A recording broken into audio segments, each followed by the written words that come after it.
자, 이번에는 뭘 해볼 거냐면 저희가 저번에 요르시카 잊어주세요 뮤직비디오 감상회를 하다가 말았잖아요. 했죠? 맹충 씨가 10분이나 지각하시는 바람에 했죠. 10분이나 지각하시는 바람에 네. 하다가 말았잖아요. 네. 그래서 저희가 영상만 보고 가사를 보면서 얘기를 나눠보지는 못했잖아요. 네. 그래서 이번에는 가사와 함께 영상을 보면서 그 저희 학창 시절에 나머지 공부한 것처럼 가사를 한번 보려고 합니다. 네. 일단은 제가 먼저 말씀드려야 될 게 있는 게 네. 저도 아직은 그 뭐랄까 오피셜한 해설, 정답지 이런 걸 맞춰보는 걸 기다리고 있는 입장이에요. 왜냐면 나브나 씨가 네. 이제 앨범을 새로 낼 때 보통 인터뷰를 하면서 곡에 대한 해설도 간단하게 한 두세 마디씩 코멘트를 해주시거든요. 네. 그게 아직 안 올라왔어. 다음 앨범이 올라올 때 잊어주세요가 수록될 예정이기 때문에 혹시 발매된 지 얼마 정도? 발매 자체는 선공개라서 꽤 됐는데 앨범이 아직 기약이 없어요. 그래서 꼭 말씀드리고 싶었던 게 오피셜한 해설은 아니고 제가 생각하기에 정말 재밌는 포인트가 하나 있어가지고 네. 그거를 같이 보면서 얘기를 해보려고 합니다. 그래서 사실 제가 대본을 준비하면서 뭘 막 많이 적었거든요. 근데 너무 현학적이고 지루한 내용인 것 같아서 과감하게 다 잘라내고 진짜 처음 듣는 사람도 네. 왜지? 라고 생각할 만한 포인트 딱 하나, 네. 제가 정말 매력적이라고 생각하는 포인트 하나만 가져와서 얘기를 해볼까 합니다. 저희가 볼 가사는 노래의 첫 세 줄인데요. 僕に心を君に花束を揺れる髪だけなびくままにして여기까지인데 나에게 마음을 너에게 꽃다발을 흔들리는 머리만이 나부끼는 채로. 저희가 저번에 뮤직비디오를 같이 보면서 하나 알아낸 게 있죠. 네. 이 노래가 남녀 커플에 대한 이야기라는 점, 네. 그리고 둘 중에 남자가 먼저 세상을 떠나는 이야기라는 것, 네. 그리고 남자가 자신을 잊고 살아달라는 상냥한 메시지를 담았다는 것이죠. 그걸 염두에 두고 처음 가사를 살펴보면은 어딘가 이상한 점이 하나 있어요. 네. 알아차리셨나요? 복구? 좋은 포인트예요. 잘 보면은 노래에서 1인칭이 보쿠잖아요. 네. 일본에서 젊은 남성들이 사용하는 1인칭이죠. 네. 근데 이게 이상한 게 아니라 이거 다음이 이상해요. 보시면 나에게 주는 게 마음이죠. 네. 너에게 주는 게 꽃다발이에요. 네. 근데 보통 생각을 해보잖아요. 죽은 사람한테 꽃다발을 주죠. 헌화를 하잖아요. 그러네. 살아있는 사람은 마음을 가지고 살아가잖아요. 그렇죠. 근데 이 가사에서는 둘의 역학이 반대로 작용을 하거든요. 이미 죽어버린 나에게는 마음이 오고요. 아직 살아있는 상대방한테 꽃다발이 가요. 왜일까를 저는 이게 너무 흥미로웠어요. 제가 나름대로 생각한 해설을 알려드리자면은 네. 제목인 잊어주세요랑 네. 연관이 좀 있는 것 같아서 저는 그렇게 생각했어요. 그 꽃다발이라고 하면은 보통 네. 외형적으로는 아름답지만 좀 짧은 시간 안에 사라지고 네. 또 그러다가 버려지고 시들어가는 그런 대상이기 때문에 유한하고 덧없고 좀 한시적인 행복을 말하는 거죠. 그래서 너에게 꽃다발을 준다는 거는 되게 덧없는 걸 주는 거예요. 반대로 내가 받는 건 마음이잖아요. 마음이라는 거는 꽃다발과 굉장히 대비되는 관계죠. 현실적인 대상인과 달리 마음은 형태가 없고 또 굉장히 추상적이고 대신에 상대적으로는 영속성을 띠고 있죠. 네. 그래서 덧없는 꽃다발과는 달리 좀 오래 남는 이미지를 가져가는 거죠. 네. 이 대비되는 포인트를 통해서 상대방은 덧없는 꽃다발처럼 언젠가 잊혀지게 되지만 네. 나는 기억을 하고 있는 그런 이미지를 되게 상반된 이미지를 가져가는 거예요. 나에게 마음을 그리고 너에게는 꽃다발을. 왜냐면 보통은 죽은 사람한테 꽃다발을 줘야 되는데 그래서 왜 너에게 꽃다발을 줬을까? 이게 저는 그러니까 제 안에서 어떤 이미지가 그려져서 되게 좋았냐면 내가 꽃을 받고 거절하는 그 이미지가 생각이 나서 정말 상냥하고 이타적인 가사구나라는 생각이 들어서 좋아했거든요. 저는 남자가 왜냐면 1인칭이 보쿠니까. 이해되셨나요? 보쿠에서 저는 그래서 여자가 쓴 건데 이 보쿠라는 단어가 되게 이상했다. 네. 네, 왜 아타시라고 하잖아요. 맞아. 아타시. 와타시라 그러죠. 아타시는 이제 애교 부릴 때. 아타시.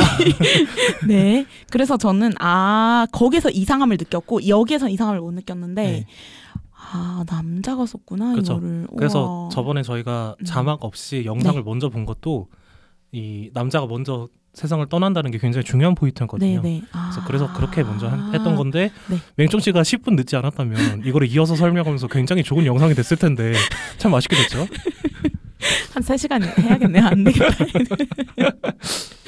네. 그렇습니다. 또 하나 말씀드리고 싶은 거는 네. 그 마음이라는 거는 꽃다발에 비해서는 상대적으로 영속성을 가지는 네. 성격을 가지고 있지만 동시에 사실 기억과 감정 이런 것들은 굉장히 불확실하잖아요. 맞아요. 꽃다발보다 빨리 시들 수도 있죠. 그렇죠. 사람에 따라서 그냥 진짜 쉽게 잊힐 수도 있는 거잖아요. 그렇기 때문에 이 꽃다발과 마음이라는 두 굉장히 대비되는 대상이 가지는 공통점이라 하면 네. 잊혀질 수 있다는 것. 그리고 시간이 지나면 결국 아무것도 주지 않는 것과 똑같아진다는 거예요. 이 가사에서 나는 상대방에게는 곧 사라질 꽃을 건네고 네. 자신은 결국 사라지게 되는 마음을 남기는 거죠. 덧없는 것과 불확실한 것이 남기 때문에 마지막에는 잊어주세요라는 가사로 제목으로 이어지는 거죠. 되게 시적이네요. 네. 그리고 그 생각 못했다. 이 뒤에 사비에서도 재밌는 표현이 있는데 네.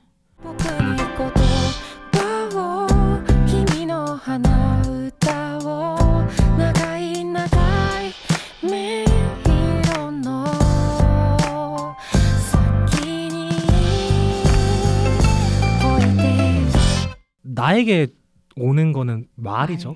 그러니까 이미 죽어버린 내가 갖고 싶어하는 거는 상대방의 말이에요. 네. 말이라는 게 생각해 보면은 이성적인 거죠. 네, 명시적이고 되게 분명한 거잖아요. 네.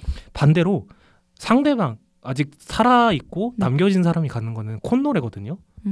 콧노래라는 거는 말이랑 또 대비되는 대상이죠. 감각적이고 네. 비명시적이고 그죠.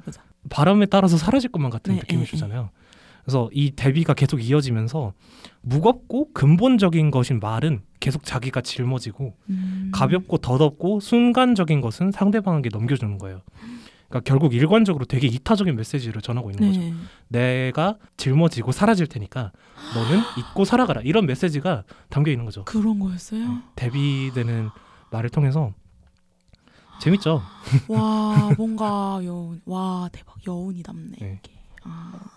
그래서 나는 말을 가져가고 너한테는 콧노래를 남기고 너는 행복하게 콧노래 부르면서 살아갈 수 있게 콧노래에 대한 기억을 가지고 가고 그렇죠. 무거운 말이나 상처가 될 수 있는 말들은 내가 다 가져갈 테니 맞아요. 그렇게 지내자. 맞아요. 그렇게 잊혀지겠다 뭐 이런 느낌? 맞아요. 멋있다. 그리고 제발 마이크에 대고 말해주세요. 미안해요. 감동을 먹었어. 감동을. 지금 눈물이 나중에 날 것 같아. 오디오 조정하기 힘들어요. 네, 알겠습니다. 네. 그리고 하나 더. 이거는 맹션 씨가 심리학과라서 공감하실 수도 있을 것 같은데 네. 저희가 개론 시간 때 배우잖아요. 네. 북극곰 생각하지 마 하면 북극곰이 무조건 생각나잖아요. 네. 그래서 노래 잊어주세요라는 제목 자체도 사실은 이 말을 발화하는 순간 이미 이 사람은 잊혀지지 않게 되는 거예요. 잊어주세요라는 말을 하는 순간 잊을 수 없는 사람이 되는 거죠. 그죠. 그래서 배려가 아닌 게 되고 한없이 이타적인 가사 속에 이런 치사하고 이기적인 사랑과 욕심이 숨어 있는 것도 저는 되게 재밌었어요. 또 잊혀지기 싫은 잊어달라고 하면서 잊혀지기 싫은 마음이 있죠. 사랑하는 그쵸. 사람이 날 잊으면 그쵸. 너무 슬프잖아요. 너무 슬프니까. 그래서 잊어주세요라고 상냥하게 말하는 그 순간부터 그 한없이 이타로운 마음 그 자체가 나를 영원히 잊을 수 없게 만드는 어떤 약간 저는 저주처럼도 느껴지면서도 되게 따뜻해서 뭔가 진짜 누구나 언젠가는 이런 이별을 하게 되잖아요. 그죠. 참 그 따뜻하고 잔인한 순간을 진짜 잘 녹여낸 것 같아서 그러네요. 정말 좋아했어요. 잊어주세요라고 하는 게 잊지 말아달라는 얘기이기도 하지만 그쵸. 참. 근데 그 잊어주세요라는 말을 하면서 그 안에 담긴 뜻은 너무 따뜻하고. 그죠. 그래서 여기 뒤에도 사실 뭐 재미있는 포인트들이 몇 개 있거든요. 네. 예를 들면은 데니얼 키스의 소설인 엘제넌에게 꽃다발을 뭐 이런 소설에서 나온 모티브나 그 소설로 사실 요르시카가 모티브로 곡을 하나 더 냈었거든요. 엘제넌이라는 곡을 따로 있는데 뭐 그 곡과의 연관성이나 이런 것들도 사실은 대본에 준비했거든요. 다 지웠습니다. 왜요? 너무 현혹적이고 재미없는 것 같아서. 저 궁금한데 근데 그래서 나중에 기회가 되면은 그때 또 다루세요. 네, 알겠습니다. 뭐가 궁금한데요? 아니 근데 소설을 모티브로 해서 음악을 쓴다는 게 그 이 스토리를 가져와서 곡으로 풀어내는 건지 아니면 그 소설 속에 나오는 어떤 주인공의 마음에 빙의가 돼서 노래를 쓰는 건지 그게 궁금하네요. 그거는 요르시카 노래를 들어보지 않으면 모르겠네요. 전 모릅니다. 들어봐야겠죠? 사실 나부나 씨가 이걸 되게 좋아해요. 옛날에 근데 이거 어떻게 어디 보고서 설명하지? 보컬로이드라고 들어봤어요? 몰라요. 보컬로이드가 뭐냐면은 네. 음성 합성을 해가지고 네. 기계가 노래를 부르는 거예요. 네. 그 씹덕 문화인데 네. 나보나 씨가 옛날에 그쪽 프로듀서였어요. 그래서 그때도 이런 문학적인 모티브로 곡을 막 되게 많이 써서 낸 적이 있거든요. 그래서 그때부터의 습관 같은 거예요. 나보나 씨의 습관인데 잊어주세요라는 곡도 엘제넌이 될 수 있었던 곡이었던 것 같아.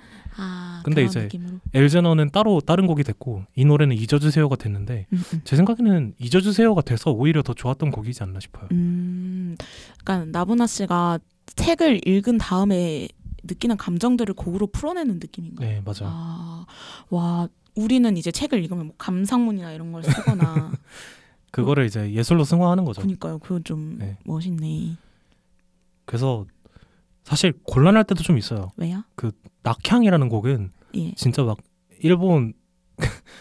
일본의 예전 그 시나 곡 같은 거에 모티브란 말이야. 그래서 거기에 막 말장난도 다 일본. 근데 그거 해석하면서 막 공부도 되게 열심히 하고 그랬어요. 뭔지 알 것 같아. 코난 극장판도 그런 게 있거든. 일본. 아니 근데 너무 가볍게 약간 예시를 드나? 괜찮아요. 아니 왜냐면 코난 극장판도 그런 게 있거든요. 진짜 극장판이 재밌는데 막 길 이름이나 이런 거 다 일본어로 해가지고 맞아요. 그런 게 있어요. 번역하면 1도 재미없어. 뭔 말인지 하나도 모르겠고 그런 게 있죠. 근데 저는 일본어는 차라리 괜찮아. 러시아 문학이 진짜 죽고 싶어요. 러시아 문학은 읽어봤어요? 아니요. 저는 러시아 문학을 별로 안 좋아하거든요. 그 분위기가 좀 우중충한 거는 둘째치고 주인공 이름이 너무 길어요. 미쳐버릴 것 같아. 맞아요. 막 그런 느낌이에요. 그러니까 뭐 러시아어를 비우는 건 아니지만은 너무 어렵단 말이야. 중간쯤 되면은 얘가 누구더라? 그리고 막 그때 그 시절 책은 두껍단 말이야. 보통 분량이 길어요. 근데 중간쯤 되면 이제 초반에 나왔던 이름이 길고 어려운 누군가가 되게 중요한 역할로 바뀔 때가 있고 그렇단 말이야. 와 진짜 큰일 나요. 아무튼 이렇게 해서 제가 얘기하고 싶은 게 많았지만 이 자르고 잘라내서 제일 말하고 싶었던 뉘앙스가 되게 복잡하고 미묘했던 가사 세 줄에 대한 소개를 했고요. 여기까지가 제가 진짜 꼭 말하고 싶었던 포인트고 여기부터는 약간 보너스. 감사합니다. 그러니까 시간이 좀 남아서 원래는 안 하려고 했던 얘기인데 좀 할 수 있을 것 같네요. 일본어를 뭐랄까 알고 들으면 좀 뉘앙스가 달라지는 포인트가 몇 개 있어서 이거를 좀 알려드릴게요. 여기를 봅시다. 僕に心を君に花束を揺れる髪だけなびくままにして 여기를 보면은 흔들리는 머리만이 나부끼는 채로라고 하잖아요. 여기서 나부끼다가 일본어로 나비크인데 이게 뜻이 뭐 바람에 가볍게 흩날리는 모양새 나부끼는 모습 이런 걸 표현하는 단어거든요. 근데 뜻이 하나 더 있어요. 재밌는 게 이성에게 마음이 끌리다 뭐 이런 얘기를 할 때도 나비크라고 하거든요. 뒷문장만 떼어놓고 보잖아요. 그러면 나부끼는 채로 둬라 이 말이 약간 중의적인 뉘앙스를 가지고 드는 거죠. 마음이 가는 대로 그러니까 떠나가라라는 말처럼 들릴 수도 있는 거죠.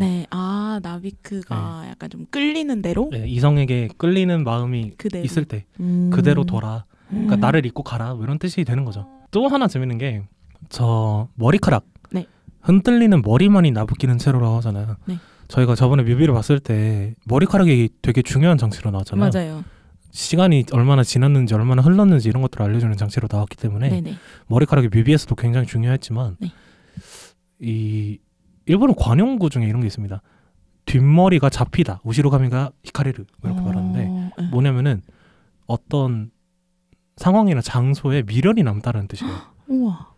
그래서 그게서 막 뒷머리를 잡아 끄는 모양새처럼 말해가지고 미련이 남다 이런 뜻이거든요. 저는 이거를 알고 봤을 때 너무 재밌었던 게 뮤비 자체도 이 그러니까 남겨진 쪽의 여자가 이 장소에 미련을 가지고 남자친구가 떠난 지 오래됐는데도 짐을 정리하지 못하고 계속 이 장소에 머무르면서 잊지 못하고 살아가는 장면을 묘사한 거나 아니면 가사에서도 흩날리는 머리라고 하니까 뭐 뒷머리라고 생각을 하면은 이렇게 막 뭔가 되게 수동적인 이미지잖아요. 바람에 나부끼는 머리카락이라고 하면은 말고. 되게 고독하고 수동적인 이미지이기 때문에 그 어떤 미련을 가지지 말고 살아가라라는 그니까요. 그 중의적인 표현을 표현한 것 같아서 잡히지 말고 있는 대로 가게 둬라. 네. 끌리는 대로 가게 끌리는 하라. 대로 나부끼게 둬라. 와. 이렇게 해서 네. 이 문장 자체도 뭐 나보나 씨가 의도했는지 안 했는지는 아까도 네. 말했지만 정답지를 기다리고 있지만 네, 그렇죠. 제가 생각했을 때는 네. 되게 중의적이에요. 뭔가 뉘앙스가 되게 복잡하게 여러 층으로 쌓여 있죠. 그래서 흔들리는 머리만이 나부끼는 채로가 네. 어떻게 그냥 들으면 좀 뜬금없을 수도 있지만 네. 좀 이런 맥락들을 가지고 들으면 뭔가 묘한 가사라서 저는 되게 좋아요. 그죠? 그래서 가사의 첫 세 줄 여기까지가 진짜 이 노래의 꽃이지 않나 저는 그렇게 생각을 합니다. 그러니까 약간 뭐라고 하지? 이게 이어지지가 않아. 어떤 게요? 가사랑 내가 생각했던 그림 있잖아. 네. 계속 예상 밖이야. 계속 내가 생각했던 그림. 네. 뭔가 자꾸 내 예상 밖을 벗어나는? 그거 제발 마이크에 대고 말해주세요. 예. 너무 편집할 때 힘들어요. 자 나부나는 네. 항상 제 예상을 벗어나요. 네. 제가 잊어주세요라는 가사를 보고 생각했던 뮤비와 또 다르고 네.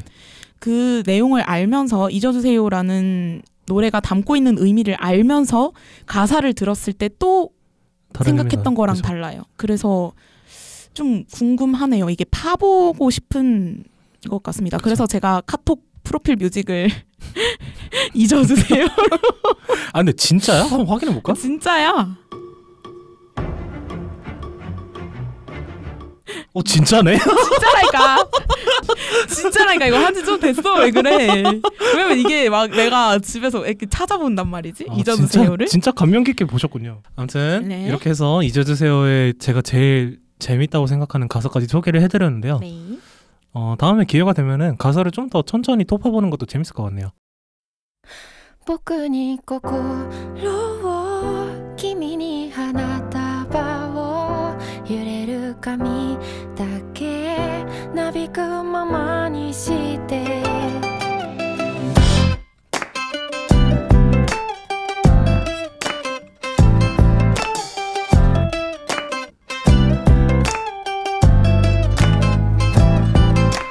箱の中の小さい家の二人で並んだキッチンの小窓のカーテンの先の思い出の庭に春の日差しを一つ埋めてたまには少しの水をやって小さな琵琶が鳴った時忘れてください僕に僕に僕に僕に心を君に花束を揺れる髪だけなびくままにして僕に言葉を君の花歌を長い長いメイロの先に置いて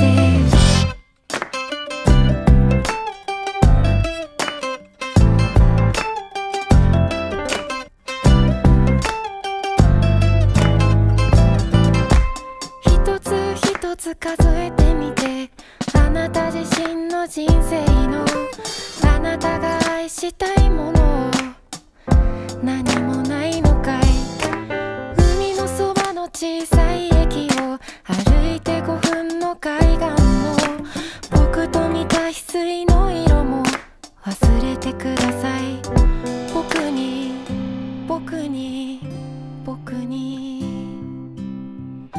僕に僕に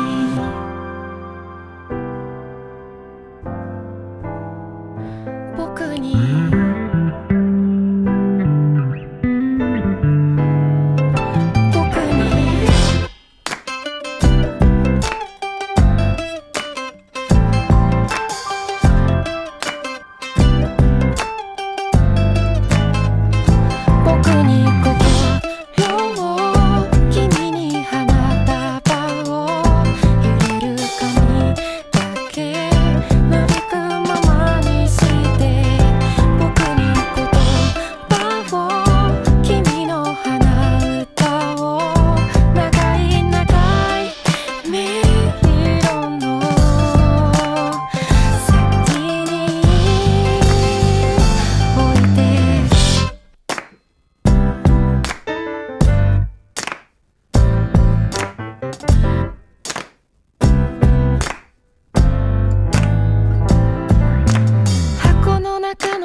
時に揺れるカーテンを開けた静かな休日の寝起きの君が寝ぼけまなこで座ったその朝のダイニングテーブルに僕の心があったこと忘れてください。